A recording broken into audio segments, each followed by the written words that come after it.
쉽지 않은 말씀이죠. 지난주 우리 히브리서 12장 18절에서부터 24절까지 말씀, 우리가 이 신의 산에 만질 수 있는, 볼 수 있는, 들을 수 있는 감각적인 그런 이 산에 이른 것이 아니라 우리는 온전한 시온산, 살아계신 하나님의 도성인 하늘의 예루살렘, 천만 천사, 하늘에 기록된 장자들의 모임, 교회, 만민의 재판장이신 하나님 및 온전하게 된 의인의 영들, 새 언약의 중보자이신 예수, 아벨의 피보다 더 나은 것을 말하는 뿌린 피에 이르렀다, 이렇게 말씀해 주셨습니다. 신앙의 초보일 때는 만지고 볼 수 있고 들으려고 한다는, 구약의 백성들은 하나님이 임재하셨을 때 하나님 앞에서 만질 수 있는 것처럼, 볼 수 있는 것처럼, 그리고 들을 수 있는 이런 것들로 신앙의 전부를 삼고자 했는데, 우리가 이른 것은 그런 데가 아니다. 그게 신앙의 성숙함이 아니다. 성숙은 하나님의 말씀으로, 하나님의 약속으로, 그리고 영들로, 교회로 이렇게 성숙해 간다. 우리의 신앙이 지금 어디에 있는가? 구약의 백성들처럼 불타는 것 가운데, 큰 나팔 소리 가운데, 연기 속에 땅이 진동하는 것 가운데 하나님을 찾으려고 하지 말고 조용하게 말씀하시는, 우리 교회로 모였는데, 예배드리러 모였는데 이 속에 하나님의 영이 계신다. 우리가 예배할 때 천만 천사가 하늘에서 우리와 똑같이 구원받은 온전하게 된 의인의 영들과 함께 예배드리고 있다. 지상의 예배는 하늘의 예배와 맞닿아 있다, 이렇게 말씀하고 계시는 겁니다. 구약의 신의 산에서 이스라엘 백성이 하나님을 만나려고 그렇게 했지만 정작 하나님을 만나지 못했죠. 산이 두려웠으니까, 불과 연기, 나팔 소리, 폭풍으로 가득했기 때문에.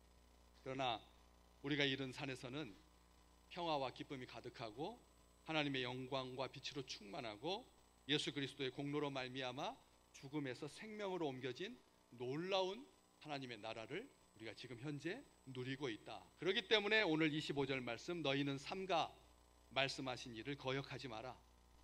땅에서 경고하신 일을 거역한 그들이 피하지 못하였거든. 모세가 땅에서 죄를 지으면 안 된다, 하나님을 기뻐하고 하나님의 영으로 살아라 했는데도 거역해가지고 그렇게 그 재앙을, 두려움을 피하지 못했지만, 하물며 하늘로부터 경고하시는 이 예수 그리스도를 배반하면 어떻게 그 무거운 벌을 피할 수 있겠느냐, 지금 그걸 강조하고 있는 거예요. 모세가 전해준 율법이 그것을 어긴 자들에게 벌로 다가왔다면 주께서 주신 복음을 배신한 자들은 그 배나 더 무거운 징벌을 받지 않겠느냐. 조심해라.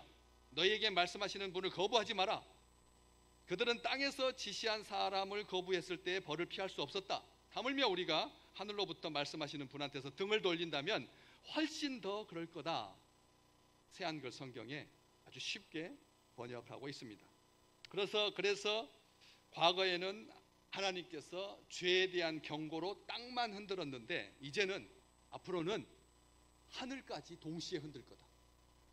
땅만 흔들리는 것으로 끝나는 것이 아니라 하늘까지 흔들린다.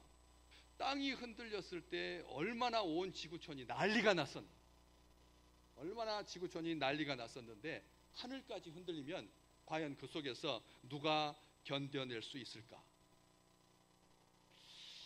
그래서 하나님께서 말씀하십니다. 그때 구약의 과거에는 소리가 땅을 진동했지만 이제는 약속하여 이르시되 내가 또 한 번 땅만 아니라 하늘도 진동하리라. 이 세상 모든 것들이 지금 흔들리고 있습니다. 이제 내일부터 한 주간 이 나라가 흔들리지 않고 요동치지 않고 견고한 바위에 든든하게 서서 민주주의 국가로, 세계 경제 대국으로, 통일된 국가로, 영적인 강국으로 나아갈 것이냐 말 것이냐. 저는 세기의 결혼식은 들어봤어도 세기의 재판은 처음 들어봤습니다. 이번 주에는 국무총리부터 대통령, 앞으로 대선 주자까지 정말 재판으로 꽉 잡혀 있는, 이번 주는 정말 숨도 못 쉴 것 같은 그런 시간들을 우리가 맞이하고 있습니다. 나라도 흔들리고 경제도 흔들리고 정치도 흔들리고 사람의 마음도 흔들리고 그리고 영까지 흔들리는 정말 초유의 사태를 우리가 경험하고 있죠. 우리가 지금 이렇게 예배를 드릴 수 있다라고 하는 것이 은혜인데 지금 우리가 겪고 있는 이 흔들림하고는 비교도 되지 않을 강력한 흔들림이 있을 거다. 26절 분명하게 말하고 있습니다. 그때는 그분이 소리로 땅을 흔들었는데 이제 두 번째 흔들 때는 땅과 하늘이 동시에 흔들릴 건데 주님께서 약속하여 말씀하셨다.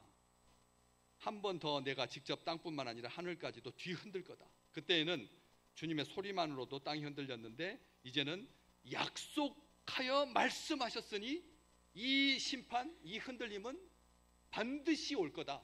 반드시 닥치게 될 거다. 확실하다. 피할 수 없다. 말씀대로. 그런데 이 땅과 하늘까지 다 흔드실 것이다 라고 하는 것이 2700년 전에 이사야 선지자가 분명히 예언했습니다. 이사야서 13장 13절 그러므로 나 만군의 여호와가 분명히 분하여서 맹렬히 노하는 그날 하늘을 진동시키며 땅을 흔들어서 그 자리에 떠나게 할 거다. 이사야서 13장 13절 13 숫자라고 하는 거 별로 안 좋아하시잖아요. 미국 사람들처럼 13일에 금요일. 그런데 13, 13 거기에 이렇게 하나님께서 경고하고 계신다. 바벨론이 무너질 것에 대한 경고입니다. 바벨론이라고 하는 그 당시에 최고의 나라, 전 지구촌에서 가장 강력했던 나라 바벨론한테 경고한 말씀. 내가 분하여 맹렬히 노하는 날에 하늘을 진동시키고 땅을 흔들어서 그 자리에서 떠나게 할 거다. 그렇게 경고했습니다. 이사야 선지자만 그렇게 경고했을까요? 학개 선지자는 주제가 이거죠. 하나님께서 예배를 회복하시고 성전을 회복하실 거다.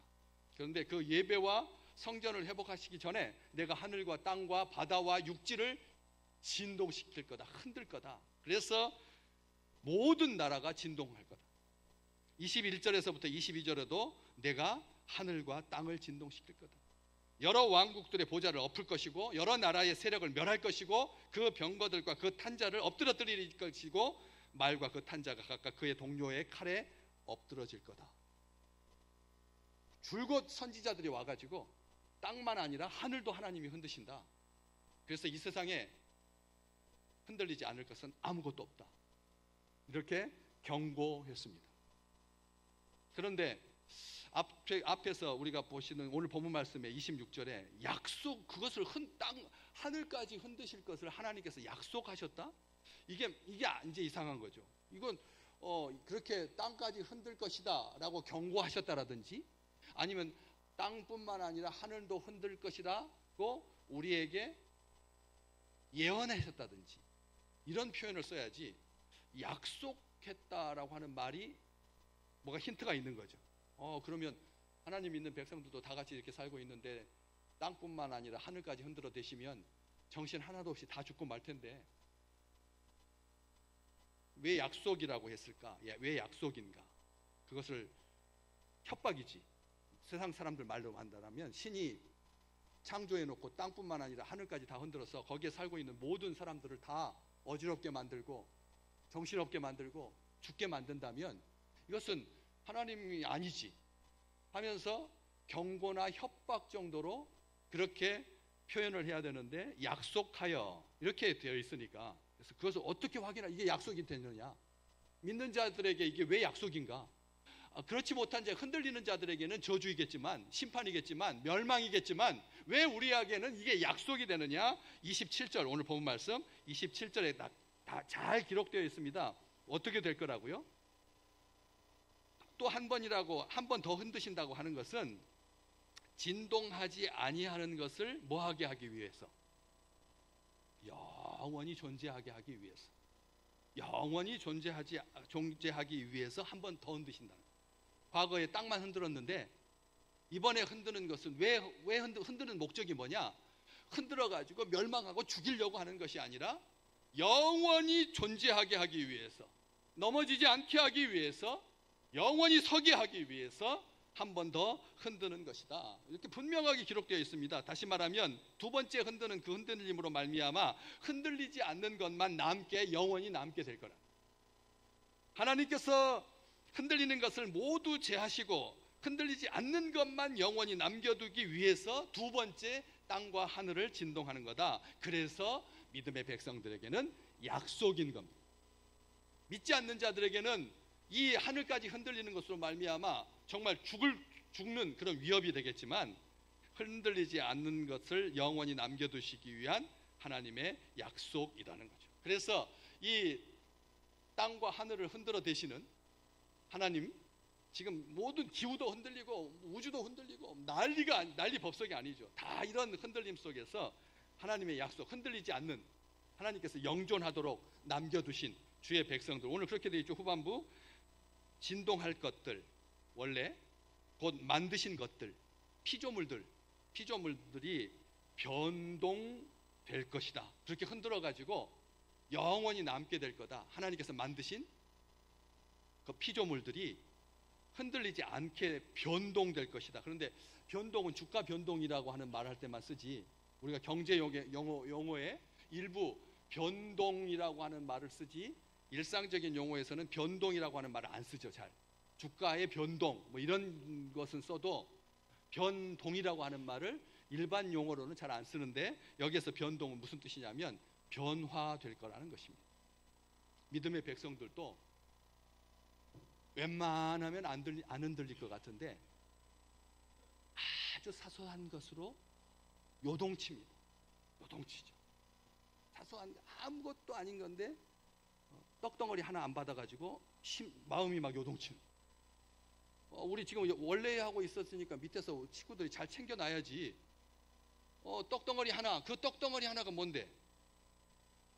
나이 들면 쓸수록 그렇게 곱게 가른 탄수화물 섭취하면 건강에 안 좋아요, 원래.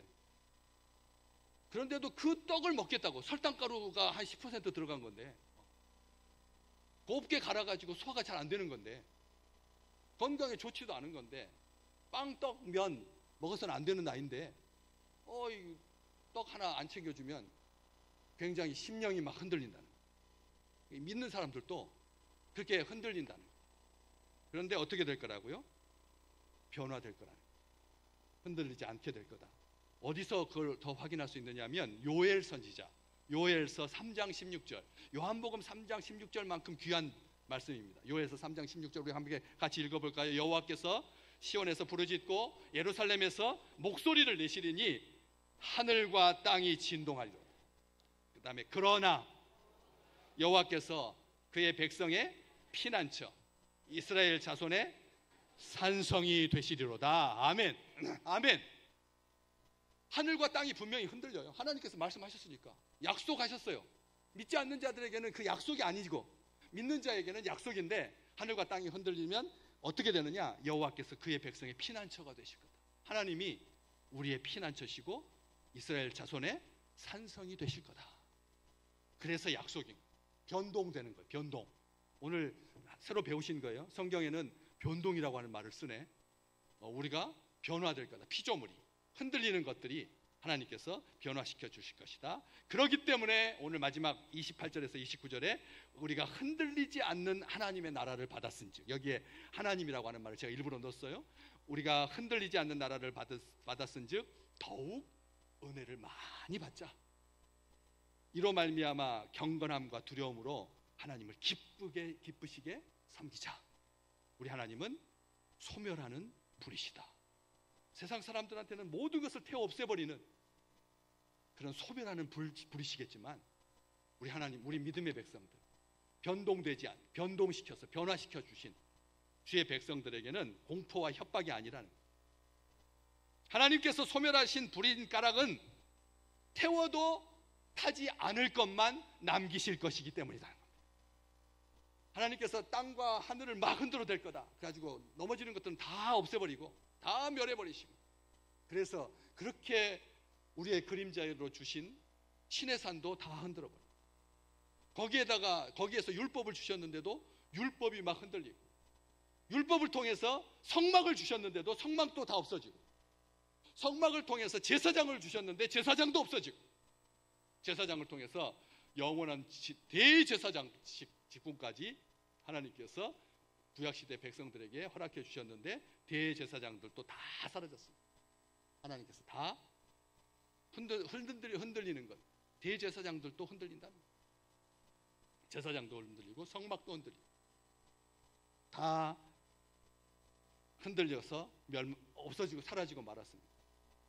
우리는 고린도전서 3장 12절과 13절에 바울이 우리 하나님께서 나중에 왜 부리신가? 왜 하나님께서 왜 모든 것을 태우실까? 뭐 하려고? 타지 않을 것을 남기시려고. 타지 않을 것을 남기시려고. 우리 한번 보시면 만일 누구든지 금이나 은이나 보석이나 나무나 풀이나 지프로 이 터 위에 세우면 각 사람의 공적이 나타날 거다. 터 위에다가 금은 보석으로 세우든지 나무나 풀이나 지프로 세우든지 이것이 공적으로 나타날 텐데 어떻게? 그날이 그 공적을 밝힐 거다. 하나님의 날. 땅과 하늘이 흔들리는 그날, 소멸하는 부리신 하나님께서 모든 것을 태워버리시는 그날, 그 공적이 밝히리니 그 날이 그 공적을 밝힐 건데, 이는 불로 나타낸 하나님의 불로 소멸하신 부르신 하나님께서 그것을 검증하실 거라는 것. 신앙. 금 같은 신앙이냐, 나무 같은 신앙이냐, 은 같은 신앙이냐, 지푸라기 같은 신앙이냐, 보석 같은 신앙이냐, 풀 같은 신앙이냐, 금방 달라난다. 평상시는 몰라요. 우리가 같이 이렇게 예배 드리고 있으니까 잘 예배 드리는 것 같죠. 잘 예배 드리고 있는 것 같은데 하나님께서 땅과 하늘을 진동해가지고 흔들어 대시고, 그리고 회무라치는 불덩어리로 심판하시면 남는 것만 남고, 금은 보석만 남고 나무와 풀과 짚은 소멸하게 된다는 거예요. 불로 나타내고 그 불이 각 사람의 공적이 어떠한 것을 시험할 거다. 우리의 신앙은 어떤 신앙입니까? 타버릴 신앙입니까? 아니면 하나님이 친히 소멸하는 불이 되셔서 태워도 끝까지 남는 신앙 되시기를 주의 이름으로 축복합니다. 그런데 그 터가 뭐냐? 이 터 위에서 각 사람의 공적이 나타날 건데 그 터가 뭐냐? 고린도전서 3장 11절 같이 읽어볼까요? 이 터는 곧 예수 그리스도다.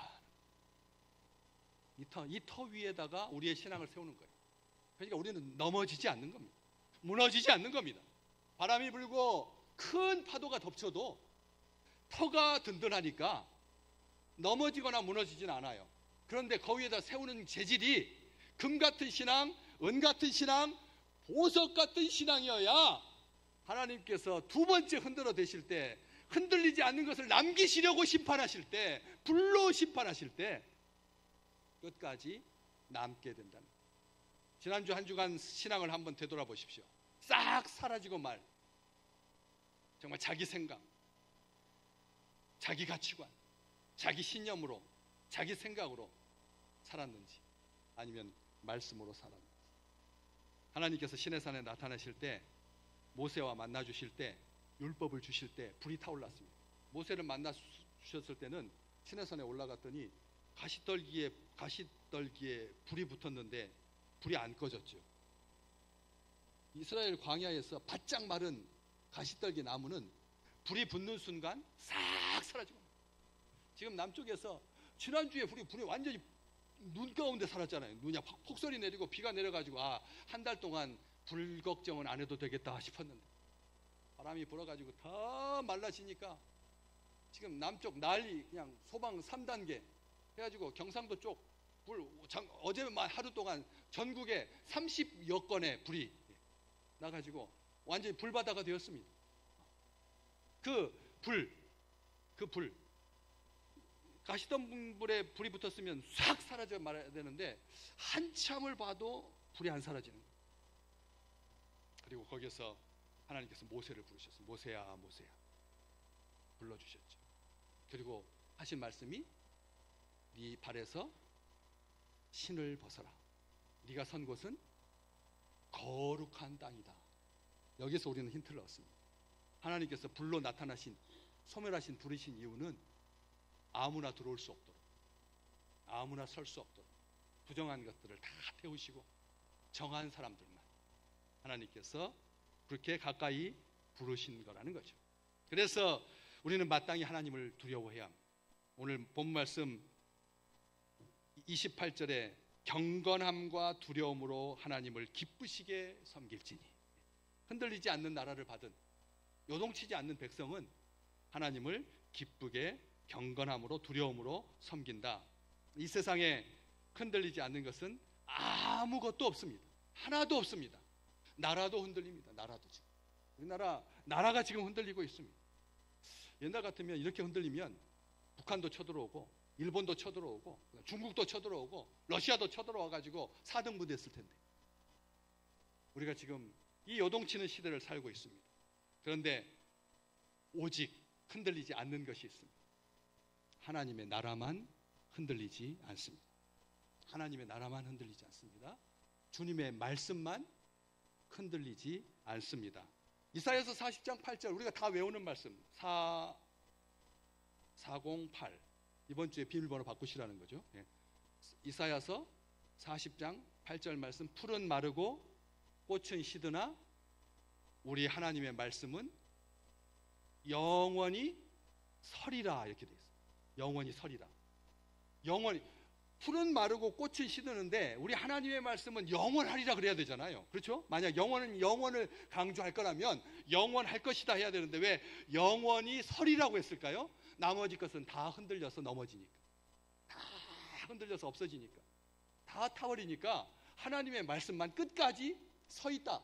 하나님의 말씀만 끝까지 흔들리지 않는다라고 하는 그 말씀인 거죠. 그래서 우리 주님도 마태복음 24장 35절에 천지는 없어질지언정 내 말은 없어지지 아니하리라 말씀하십니다.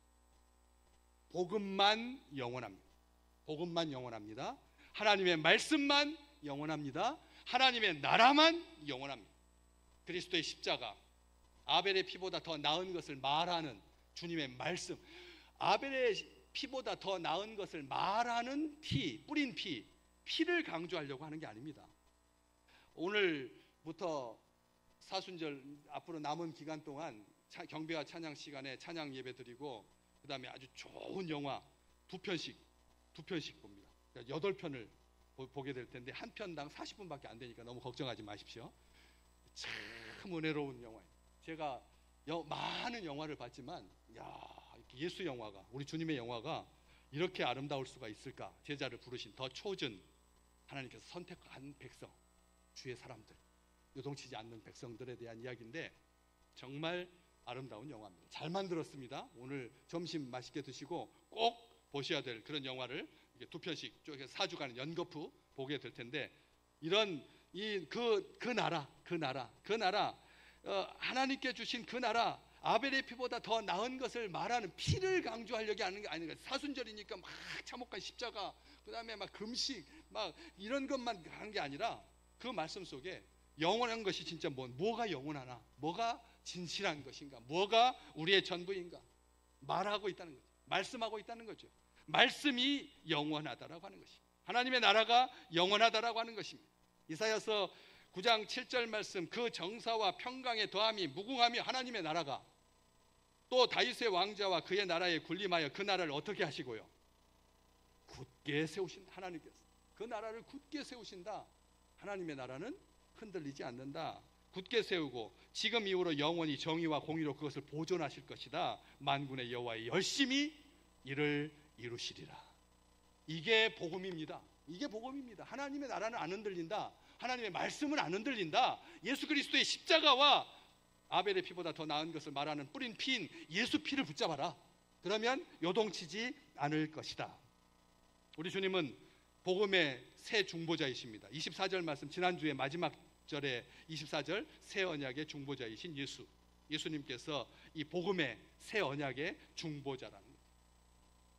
흔들리는 모든 것은 다 사라집니다. 성전도, 제사도, 제사장도, 대제사장, 진짜가 올 때까지 임시로 주셨기 때문에 흔들릴 수밖에 없는 겁니다. 제사도 흔들렸습니다. 제사장도 흔들렸습니다. 그리고 율법조차 흔들렸지 않습니까?